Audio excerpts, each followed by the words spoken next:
کیوں؟ اس کی وجہ یہ ہے کہ دیکھو اسلام اور ہر نبی کا مذہب صحبت سے چلا. قال اصحاب موسیٰ انا لمدرکون، موسیٰ علیہ السلام کے صحابہ کہنے لگے پیچھے فرعون کی فوج، آگے سمندر، ہم پکڑے گئے. حضرت موسیٰ علیہ السلام نے کیا کہا؟ کلا ان معی ربی سیہدین، ایسا نہیں ہو سکتا، اللہ میرے ساتھ ہے، مجھے راستہ دکھائے. اسی طرح حضرت عیسیٰ علیہ السلام کے صحابہ کا ذکر آتا ہے قرآن. قال الحواریون نحن انصار اللہ، انہوں نے کہا کون میری مدد کرے گا؟ ان کے صحابہ نے کہا ہم آپ کی مدد. اور ہمارے نبی کے صحابہ کی تو پھر کیا زبردست مثالیں ہیں کہ انہوں نے کتنی قربانیاں دی.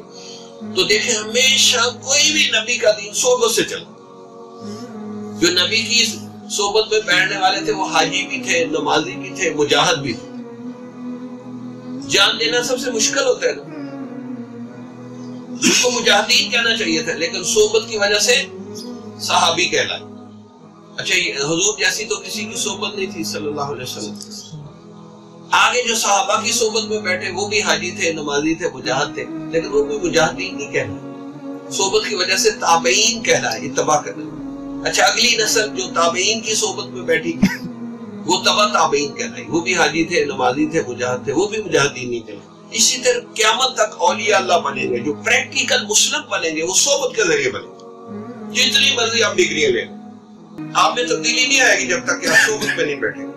اس کی مثال ہے کوئی ڈاکٹر، انجینئر، پروفیسر، انگریزی تو آتی ہے، گھر میں بیٹھ کے ڈگری لے لے تو اس کو کوئی ڈاکٹر نہیں کہے گا، انجینئر نہیں کہے گا. اب میں نے LLB بھی کیا ہوا، میں نے SM لا کالج کراچی سے LLB کیا، کتابیں رٹے مار کے، ہم کالج بھی نہیں جاتے تھے، تو پڑھ لیا، امتحان دیا، ڈگری مل گئی. میں اپنا کیس نہیں لڑ سکتا، کیوں؟ اس لیے میں نے کبھی پریکٹس ہی نہیں کی.